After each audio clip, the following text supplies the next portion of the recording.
अगर आप पढ़ाई के लिए कोई एजुकेशन लोन लेना चाहते हैं तो भारत सरकार की ओर से एक योजना चलाया जाता है। उस योजना के अंतर्गत आपको सब्सिडी भी दिया जाता है। अगर आप डायरेक्ट किसी बैंक से लेंगे तो पूरा इंटरेस्ट लेगा जो भी होगा, कोई सब्सिडी आपको नहीं मिलेगा। लेकिन यहाँ से आप आवेदन करेंगे तो आपको गवर्नमेंट की ओर से सब्सिडी भी दिया जाता है। सो उस एजुकेशन लोन के लिए आप कैसे आवेदन कर सकते हैं वो मैं आपको इस वीडियो में बताऊंगा। तो चलिए शुरुआत करते हैं। सो हाय एवरीवन, मेरा नाम विजय है और आप देख रहे हैं विजय सॉल्यूशन। तो सबसे पहले आपको बता देते हैं कि इस एजुकेशन लोन के लिए आपको 12वीं से नीचे का नहीं मिलेगा, मतलब 12वीं तक का जो अगर आप कोई एजुकेशन करते हैं तो उसके लिए इस योजना में आपको लोन नहीं मिलेगा। लेकिन उससे ऊपर जैसे ग्रेजुएशन करते हैं, पोस्ट ग्रेजुएशन करते हैं या डॉक्टरेट की कोई डिग्री करते हैं तो इसके लिए आपको लोन मिलेगा। यह लोन जो है आपको इंडिया में कोर्स करने के लिए और विदेश में आप करते हैं उसके लिए भी, दोनों के लिए लोन अवेलेबल है, जो कि इसमें आप गवर्नमेंट का सब्सिडी भी मिल जाता है। तो ऑफकोर्स आपको फैमिली को काफ़ी जो है थोड़ा सपोर्ट मिलता है फाइनेंशियली तौर पे। तो चलिए बिना देरी के बता देते हैं कि कैसे आप इसके लिए आवेदन करेंगे। उसके लिए आपको क्या करना है, जन समर्थ के इस वेबसाइट पर आ जाना है। इस वेबसाइट का लिंक मैं अपने डिस्क्रिप्शन बॉक्स में दे दूंगा, तो वहाँ से आप डायरेक्ट इस वेबसाइट पर आ जाएंगे। यहाँ पे आपको क्या करना है, एजुकेशन लोन है, देख सकते हैं एजुकेशन लोन फर्स्ट में ही मिलता है। आपको सिंपल सा चेक एलिजिबिलिटी देख रहे हैं, इस पर आपको क्लिक करना है। जैसे आप इस पर क्लिक करेंगे कुछ सवाल आपसे पूछा जाता है, जैसे कि आप पढ़ाई कहाँ करना चाहते हैं, इंडिया में पढ़ना चाहते हैं या इंडिया से बाहर पढ़ना चाहते हैं। तो जहाँ भी आप पढ़ना चाहते हैं वो सेलेक्ट कर सकते हैं। मान लीजिए कि मुझे इंडिया में ही पढ़ना है तो मैं ये सेलेक्ट कर सकता हूँ, लेकिन लोन दोनों के लिए आपको मिल जाएगा। यहाँ पे आपके फैमिली का इनकम पूछा जा रहा है, मतलब आपके परिवार का कितना इनकम है वो बताना है। यहाँ पे ध्यान रखना है कि जो परिवार का यहाँ पे इनकम पूछा जा रहा है ये आपके परिवार में पूरा, मतलब आपके परिवार में जितने भी सदस्य हैं उन सबों को मिलाकर के जो भी इनकम होता है, या जो शादीशुदा आपके भाई होंगे या कोई और होगा तो उसको काउंट नहीं किया जाता है, लेकिन जो अनमैरिड है और आपके फादर का जरूर काउंट जो है इसमें किया जाएगा फैमिली इनकम में। तो जो फैमिली इनकम आपका जितना भी है वहाँ पर बता देना है। ध्यान रखना है यहाँ पे फैमिली इनकम अगर 4.5 लाख से नीचे नहीं रहेगा, अगर 4.5 लाख से आपको ऊपर है तो इस योजना के अंतर्गत आपको लाभ नहीं मिलेगा। यहाँ पे मैं यह वाला जो है चुन लेता हूँ, 2.5 लाख से 4 लाख के बीच में। उसके बाद यहाँ पे आपको ऑप्शन मिल जाएगा कि आप किस कास्ट से हैं, general, OBC, SC, ST, minority, जिस भी कास्ट से है सभी कास्ट को दिया जाता है, जो भी होगा वो आपको चुन लेना है। उसके बाद जो है आपसे पूछा जा रहा है कि कौन सा आप कोर्स करना चाहते हैं। ग्रेजुएशन के लिए आपको सब्सिडी चाहिए, पोस्ट ग्रेजुएशन के लिए चाहिए, डॉक्टरेट के लिए चाहिए या किसी अदर कोर्स के लिए चाहिए। जिस भी कोर्स के लिए चाहिए आपको यह लोन वो आप सेलेक्ट कर लेना है। चलिए मैं ग्रेजुएशन ही सिलेक्ट कर लेता हूँ। उसके बाद कहा जा रहा है कि यह कोर्स आप कितने साल का करना चाहते हैं। तो नॉर्मली जो ग्रेजुएशन कोर्स जो है 3 साल का होता है वो मैं यहाँ पे चुन लेता हूँ। उसके बाद कहा जा रहा है कि आप फुल टाइम में करना चाह रहे हैं, पार्ट टाइम में करना चाह रहे हैं या डिस्टेंस लर्निंग के थ्रू यह कोर्स करना चाह रहे हैं। तो जिस भी तरीके से आप यह कोर्स करना चाह रहे हैं वो आपको चुन लेना है। जैसे मैं फुल टाइम यहाँ पे चुन लेता हूँ। यहाँ पे आपको फीस बता देना है कि टोटल आपका कितना फीस जाने वाला है इस ग्रेजुएशन कोर्स के लिए जो आप यहाँ पे चुने हैं। यहाँ पे जो भी आपका कोर्स फीस होगा, मान लीजिए कि 5 लाख रुपए की फीस है तो 5 लाख रुपए आप यहाँ पे कर दो। उसके बाद आपसे पूछा जा रहा है कि आपके पास कितना पैसा है यह आपको बताना होगा। मतलब कि 5 लाख रुपए फीस है तो आपके परिवार वाले कितना दे सकते हैं। मान लीजिए कि 1 लाख रुपए आपके परिवार वाले दे देंगे तो 1 लाख रुपए आप यहाँ पे कर दो। तो आपको जो लोन की रिक्वायरमेंट हो गया ये 4 लाख हो गया, या ऑटोमेटिक काउंट कर लेता है। और यह डिटेल देने के बाद आपको चेक एलिजिबिलिटी पे क्लिक करना है। जैसे आप इस पर क्लिक करेंगे यहाँ पे इस तरीके से आ जाएगा कि आपको 4 लाख रुपए का लोन दिया जाएगा, जिसमें गवर्नमेंट की ओर से 1,36,000 रुपए सब्सिडी दिया जाएगा। EMI जो है 3,470 रुपए का होगा और यह 20 साल का मैक्सिमम आप ले सकते हैं। यहाँ पे जो दिया जाता है सब्सिडी का अमाउंट जो है वो आपको दिख जाएगा, और जो टेन्योर दिया जाता है 20 साल का, यह डिपेंड करता है कि आप कम का भी ले सकते हैं। कोई जरूरत नहीं कि आप 20 साल के लिए लो, आप चाहो तो इससे कम भी कर सकते हो, जो कि लोन के लिए जब वहाँ पे मैं आपको आगे फॉर्म करना बताऊंगा तो वहाँ पे मैं दिखा दूंगा, वो बैंक ऑटोमेटिक आपको ऑफर करेगा। चलिए यहाँ पे मान लीजिए कि हमें यह सही लग रहा है तो आपको क्या करना है, यहाँ पे देख रहे हैं लॉगिन टू अप्लाई का ऑप्शन मिलेगा, आपको सिंपल सा इस पर क्लिक करना है। यहाँ पे अगर आपका ऑलरेडी अकाउंट होगा तो आपको यहाँ पे लॉगिन पे क्लिक करना है, और अगर अकाउंट नहीं तो मोबाइल नंबर देके कैप्चा कोड देके OTP से वेरीफाई करना है। चलिए मेरे पास ऑलरेडी अकाउंट है इसलिए मैं डायरेक्ट यहाँ पे लॉगिन देख रहे हैं इस पर क्लिक कर रहा हूँ और अपना मोबाइल नंबर दे दे रहा हूँ। उसके बाद यह कैप्चा कोड देख रहे हैं यह वाला मैं भर देता हूँ और उसके बाद सेंड OTP पे क्लिक कर दे रहा हूँ। जिसके बाद OTP हमारे मोबाइल पे जाएगा, वो OTP मैं यहाँ पे डाल देता हूँ। तो जो OTP हमारे मोबाइल पे आया है वो मैं यहाँ पे दूंगा, ऑटोमेटिक यह लॉगिन हो जाएगा और यहाँ पे लॉगिन होकर कुछ इस तरीके से आ जाएगा। आप यहाँ पे देख सकते हैं कि प्रोसीड का ऑप्शन आ गया है। चलिए मैं प्रोसीड करता हूँ। यहाँ पे सारा डिटेल होता है जो आप डालते हैं। चलिए मेरा यहाँ पे सब चीज़ सही है तो कंटिन्यू पे क्लिक कर रहा हूँ। जिसके बाद जो है यहाँ पे कह रहा है आधार कार्ड, पैन कार्ड और बैंक अकाउंट, ये 3 डिटेल जो है आपको यहाँ पे देना होगा। तो आपको क्या करना है, ये तीनों देने के लिए प्रोसीड पे क्लिक करना है। जैसे प्रोसीड पे क्लिक करते हैं, ये कुछ टर्म एंड कंडीशन है, आपको पढ़ना है, तो ऊपर से नीचे इसको तक पढ़ोगे तभी जो है ये नेक्स्ट बटन का हाईलाइटेड होगा, नहीं तो हाईलाइटेड नहीं रहेगा। ठीक है, इसी तरीके से अब ये हो गया, दूसरा भी करना है, इस तरीके से सारे कर लेने हैं। तो मैंने सारा जो है कर दिया है, और उसके बाद जो है यहाँ पे इस तरीके से यह आ गया है कि यहाँ पे आधार नंबर डालो, तो जो भी आपका आधार नंबर है वो दे देना है। तो मैंने अपना आधार नंबर जो है यहाँ पे दे दिया है। आप चाहे तो आधार यहाँ पे अपलोड भी कर सकते हैं, मैंने आधार नंबर ही दे दिया है, और इस पर क्लिक करते हैं। जिसके बाद जो है OTP क्लिक कर रहा है, तो गेट OTP पे आपको क्लिक करना है। जैसे आप गेट OTP पे क्लिक करते हैं, एक OTP आपके मोबाइल पे जाता है जो इस आधार कार्ड में रजिस्टर होगा। चलिए मेरे मोबाइल पे OTP आ गया है, वो मैं यहाँ पे दे देता हूँ। तो मैंने OTP दे दिया है, और उसके बाद मैं यहाँ पे सबमिट पे क्लिक कर रहा हूँ। जिसके बाद जो है आपके आधार से आपका फोटो, नाम, उम्र और ये जो आपका एड्रेस होता है वो ले लेता है।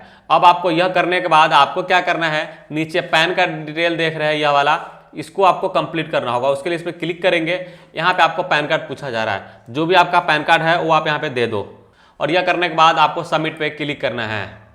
जैसे सबमिट पे क्लिक करते हैं, पैन इस तरीके से वेरीफाई हो जाता है। आपको क्या करना है, सबमिट पे क्लिक करना है। जैसे इस पे क्लिक करेंगे कुछ पर्सनल डिटेल पूछा जाएगा। ध्यान रखना है कि जो भी आधार कार्ड, पैन कार्ड या बैंक डिटेल का अगर आपको कन्फ्यूजन होगा तो यह स्टूडेंट का देना है, उसके फादर का या किसी परिवार के सदस्य का नहीं देना है। ओके, सो यहाँ पे डिटेल भी जैसे मैं अभी यहाँ पे देने जा रहा हूँ, तो यह टोटल जो है स्टूडेंट जो होगा उसका जाएगा, किसी और का नहीं जाएगा। चलिए मैं डाल देता हूँ। सो मैं मान लीजिए कि यहाँ पे सबसे पहले मिस्टर कर देता हूँ। यहाँ पे नाम पूरा आ गया है, तो यहाँ पे फर्स्ट नेम में लिखना है, तो लास्ट नेम मैं हटा दिया हूँ। मिडिल में मेरा कुछ है नहीं, लास्ट नेम डायरेक्ट लिख देता हूँ।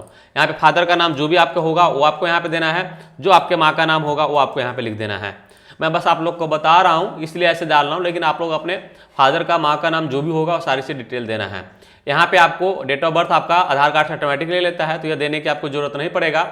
आपको क्या करना है, यहाँ पे मैरिटल स्टेटस पूछा जा रहा है कि आप शादीशुदा है या अनमैरिड है, जो भी होगा वो बता देना है। यहाँ पे ईमेल आईडी कहा जा रहा है, अगर आप देना चाहते हो दे सकते हैं, नहीं तो इसको छोड़ सकते हैं। उसके बाद रेसिडेंट स्टेटस पूछा जा रहा है कि आप इंडिया के निवासी है या नॉन रेसिडेंट है। तो अगर आप इंडिया के निवासी है तो इसको ऐसे ही रहने देना है और नीचे आ जाना है। नीचे आ जाने के बाद आधार से कुछ एड्रेस ले लेता है, तो आप यहाँ पे देख सकते हैं। उसके अलावा कुछ डिटेल जो है आपको देना होगा, तो वो मैं भर देता हूँ यहाँ पे। मान लीजिए कि जो भी आपका हाउस नंबर है वो आपको यहाँ पे लिख देना है, लैंडमार्क कुछ होगा वो लिख देना है। मैं बस आप लोग को बता रहा हूँ इसलिए ऐसे कर रहा हूँ। यहाँ से स्टेट जो भी होगा वो आपको यहाँ पे दे देना है, और आपका उसके बाद जो है डिस्ट्रिक्ट मतलब जो भी आपका जिला होगा वो चुन लेना है, और यहाँ पे सब डिस्ट्रिक्ट जो भी होगा वो चुन लेना है। यहाँ पे विलेज आपको कहा जा रहा है, जो भी आपका विलेज है वो आपको यहाँ पे चुन लेना है। अब आपको एजुकेशन डिटेल कहा जा रहा है, तो यहाँ पे आपको बता देना है कि आपने अभी कौन सा कोर्स पास किया है। तो अगर आपने 12th किया है तो 12th दे दो, कितना आपको टोटल मार्क कितना % आया है वो बताना है। मान लीजिए कि 92% आपको नंबर आया है तो 92% कर दो। ऑक्यूपेशन बता दो कि आप एज ए स्टूडेंट है अभी, या सैलरी है मतलब काम करते हैं, या सेल्फ एम्प्लॉयड है, या पर्सन है। तो जो भी हो, अगर स्टूडेंट हो तो स्टूडेंट बता दो, कोई दिक्कत नहीं है, क्योंकि जो भी लोन अप्लाई कर रहा हो वो ज़्यादातर स्टूडेंट ही होगा, तो यहाँ पे इस तरीके से सिलेक्ट कर लेगा। अब यहाँ पे 12वीं आपने चुना है तो 12वीं का डिटेल आपको यहाँ पे देना होगा कि किस बोर्ड से आपने किया है। तो जिस भी बोर्ड से किया है वो आपको यहाँ पे बोर्ड सेलेक्ट कर लेना है। उसके बाद ईयर ऑफ पासिंग बता देना है, किस साल आप पास किए हैं वो आपको बता देना है। उसके बाद जो है नंबर ऑफ अटैम्प्ट कहा जा रहा है, तो अगर फर्स्ट अटैम्प्ट में होगा तो फर्स्ट अटैम्प्ट सेलेक्ट कर लो आप। ओके, उसके बाद टोटल जो है आपको कितना % नंबर मिला है वो आपको बता देना है। यहाँ पे आपको जो है आपको नंबर मिला है वो फर्स्ट डिवीजन है, सेकंड डिवीजन है, थर्ड डिवीजन है, जो भी होगा वो आपको बता देना है। अगर फर्स्ट है तो फर्स्ट सेलेक्ट कर लो, स्पेशलाइजेशन कुछ है तो आप बता दो, अदरवाइज उसको रहने दो। उसके बाद 10th का भी देना है, मतलब SSC का देना है। तो जो भी आपके 10वीं का जो बोर्ड होगा वो बोर्ड आपको यहाँ से चुन लेना है। तो फर्स्ट क्लास अगर फर्स्ट डिवीजन से पास होते हैं तो फर्स्ट आपको यहाँ पे सेलेक्ट कर लेना है। उसके बाद जो है इस तरीके से हो जाएगा। कुछ और अदर क्वालिफिकेशन, जैसे बहुत सारे लोग जो है डिप्लोमा करते हैं, कुछ जो है कुछ अलग अलग कोर्स कर लेते हैं। अगर ऐसा कुछ कोर्स होगा तो आप यहाँ पे ऐड कर सकते हैं, ताकि आपका जो है जो फॉर्म हो, आवेदन हो, वो पक्का हो जाए। और यह करने के बाद यहाँ पे आपको कहा जा रहा है जो आवेदक है वो अगर किसी से रिलेटेड है, चाहे वो चेयरमैन है, डायरेक्टर एम्प्लॉय है, तो इसको यस करेंगे, नहीं तो नो सेलेक्ट करके प्रोसीड पे क्लिक कर देंगे। जिसके बाद जो है आपको इस तरीके से आ जाएगा। अब यहाँ पे सबसे पहले जो है रिटर्न के लिए पूछा जा रहा है कि आप इनकम टैक्स रिटर्न करते हैं या नहीं। अगर आप नहीं करते हैं तो ऑफकोर्स ज़्यादातर स्टूडेंट अभी रिटर्न नहीं भर रहे होंगे, तो सिंपल सा नो सेलेक्ट कर लेंगे, तो बाकी डिटेल हट जाएगा। अगर आप भरते होंगे तो यह आपको सिलेक्ट करना होगा, और यहाँ पे एनुअल इनकम जो है आपको देना होगा। चलिए मैं यहाँ पे नो सेलेक्ट कर लेता हूँ और प्रोसीड पे क्लिक कर रहा हूँ। जिसके बाद जो है कुछ इस तरीके से आ जाएगा। अब बैंक डिटेल आपको देना है, उसके लिए या तो आप बैंक स्टेटमेंट अपलोड कर सकते हैं या वेरीफाई करवा सकते हैं। तो उसके लिए वेरीफाई अकाउंट पे क्लिक करेंगे। जो भी अकाउंट होल्डर है, मतलब स्टूडेंट का नाम होना चाहिए, उसका नाम दे देना है। यहाँ पे अकाउंट किस साल से है वो आपको बता देना है, किस साल से है और किस मंथ से है वो बता देना है। यहाँ पे बैंक अकाउंट नंबर दे देना है, जो भी आपका होगा। जो बैंक अकाउंट नंबर आप इसमें देते हैं वही आपको यहाँ पे देना है। और यह करने के बाद अकाउंट टाइप आपको बताना है कि यह करेंट है या सेविंग है, जैसा भी होगा वो आपको बता देना है। और उसके बाद जो है यहाँ पे IFSC कोड दे देना है। तो जो भी आपके बैंक का IFSC कोड होगा वो आपको यहाँ पे दे देना है। और यह बैंक का सही डिटेल देने के बाद आपको क्या करना है, नीचे वेरीफाई का बटन देख रहे हैं, इस पर क्लिक कर देना है।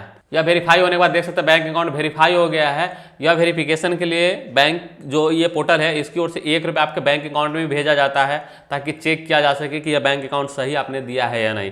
तो वो भी चेक करना कि आपके बैंक में ₹1 आया है या नहीं। ओके, चलिए अब यहाँ पे कोर्स का डिटेल पूछा जा रहा है, जो कोर्स आप करना चाहते हैं। तो जो भी आप कोर्स करना चाहते हैं उसका सारा डिटेल आपके पास होगा, सिंपल सा, और सारा डिटेल आपको यहाँ पे दे देना है। ध्यान रखना है किसी भी तरीके कोई भी गलत इन्फॉर्मेशन नहीं देना है, नहीं तो आपके साथ परेशानी आ सकता है और आपका ये लोन रिजेक्ट हो सकता है। चलिए मैं यहाँ पे कोटा सेंशन कर दे रहा हूँ कि यहाँ पे मेरिट पे है या मैनेजमेंट कोटा के तहत आपका एडमिशन हुआ है। बहुत सारे स्टूडेंट का जो है मेरिट बेस पे होता है एडमिशन, बहुत सारे स्टूडेंट का जो है मैनेजमेंट कोटा पे होता है। तो जिस तरीके से भी आपका एडमिशन हुआ है वो आपको यहाँ पे बता देना है। तो चलिए मान लीजिए कि मेरिट पे है तो मेरिट कर लो। यहाँ पे लोकेशन, यहाँ पे इंडिया है, चूंकि मैंने पहले ही चुना है इंडिया है। अगर आपका आउटसाइड इंडिया है तो आउटसाइड इंडिया भी आप यहाँ पे चुन सकते हो। चलिए मैं इंडिया ही रहने देता हूँ। यूनिवर्सिटी बता देना है कि कौन सा यूनिवर्सिटी है। तो जो भी यूनिवर्सिटी है वो यूनिवर्सिटी का आप नाम यहाँ पे लिखोगे, वो यूनिवर्सिटी इसमें आ जाएगा। अगर आपका यूनिवर्सिटी नहीं होगा तो आपको अदर टाइप करना है और अदर यहाँ पे सेलेक्ट करके आपको अपने यूनिवर्सिटी का नाम लिख देना है। अब आपको अपने इंस्टीट्यूशन का नाम देना है और उसके बाद जो है जो कोर्स होगा उसका नाम दे देना है। जो भी आप कोर्स कर रहे होंगे उस कोर्स का नाम सिंपल सा आपको यहाँ पे लिख देना है। उसके बाद ड्यूरेशन जो है वो पहले चुनते वो होता है, फुल टाइम या पहले चुनते होता है।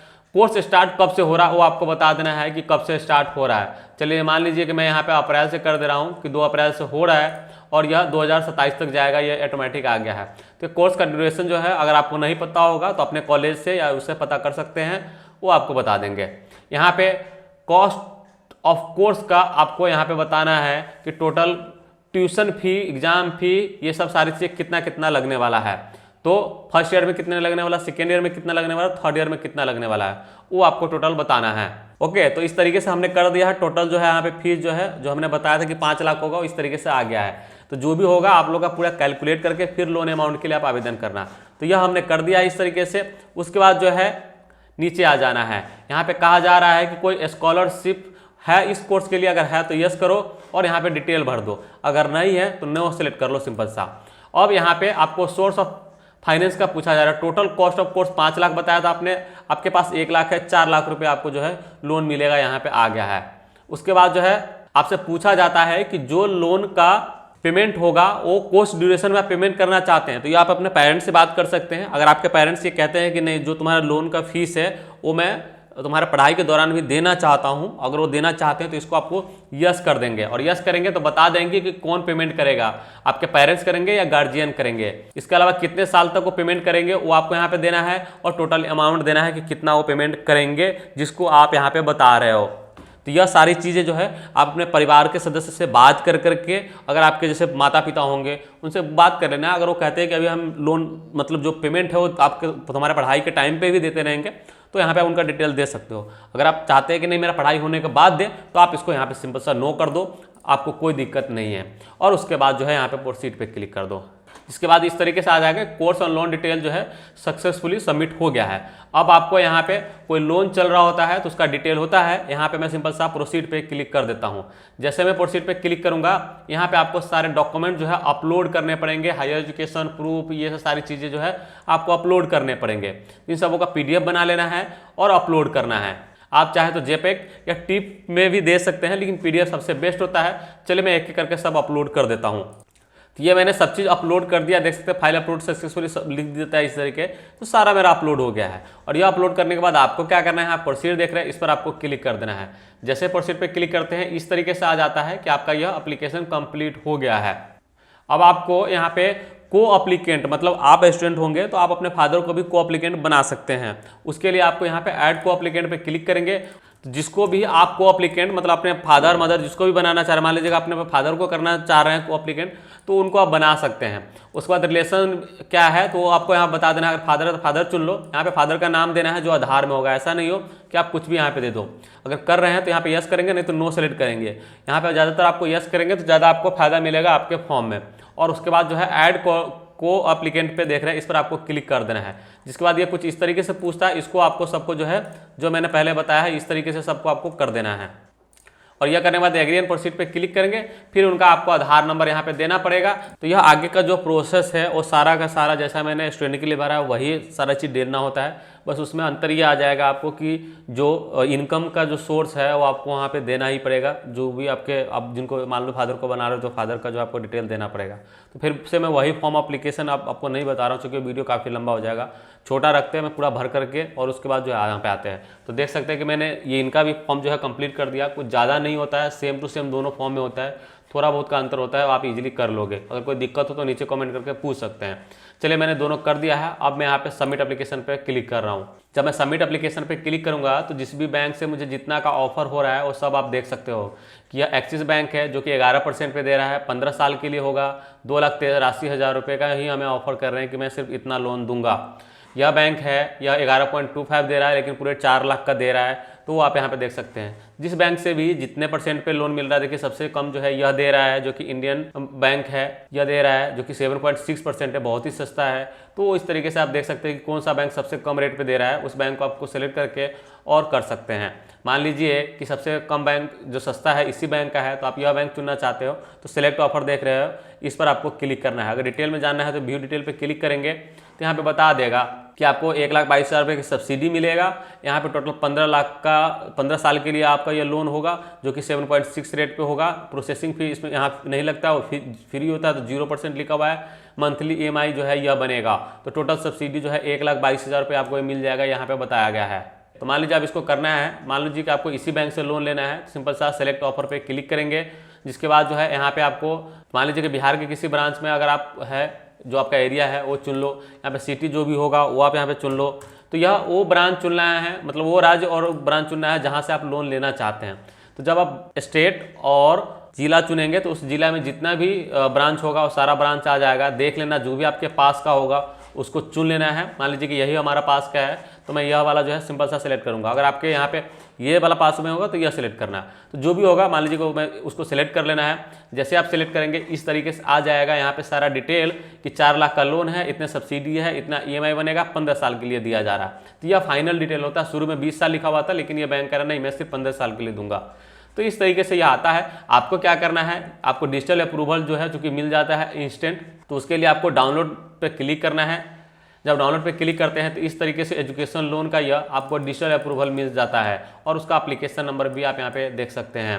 देख सकते हैं इसमें भी वही डिटेल दिया हुआ है कि 4 लाख रुपए लोन है, यह इंटरेस्ट रेट है, इतने साल के लिए मिल रहा है, वो सारी चीज़ें यहाँ पे दिया हुआ है। तो इस तरीके से जो है जो आप लोन के लिए अप्लाई करते हैं उसका सारा यह लेटर मिल जाता है। इस लेटर को प्लस जो आपने आवेदन किया है आप अपना डिटेल मतलब जो स्टूडेंट होगा उसका सारा डॉक्यूमेंट्स सारा डिटेल लेकर के जाना होगा, प्लस जिसको आपने जो है वो बनाया है मतलब गारंटेड एक तरीके से बनाया है को एप्लीकेंट, उसका भी डिटेल आपको लेकर के जाना पड़ेगा। दोनों का डॉक्यूमेंट्स ले जाकर के आपको बैंक में सबमिट करना होगा। अगर बैंक की ओर से सही पाया जाता है तो आपको लोन जो है आपको अप्रूव करके लोन दे दिया जाएगा। तो इस तरीके से आप किसी भी एजुकेशन लोन के लिए आवेदन कर सकते हैं। इसमें आपको सब्सिडी भी मिलेगा और कोई प्रोसेसिंग फी भी नहीं लगेगा अगर आप इस वेबसाइट से आवेदन करते हैं। तो उम्मीद है आपको सारी चीज़ समझ में आ गया होगा। कुछ भी क्वायरी हो या कुछ और आपको जानना हो तो नीचे कमेंट करके पूछे, मैं जरूर जवाब दूंगा। फिलहाल के लिए इस वीडियो में इतना ही। बहुत बहुत धन्यवाद।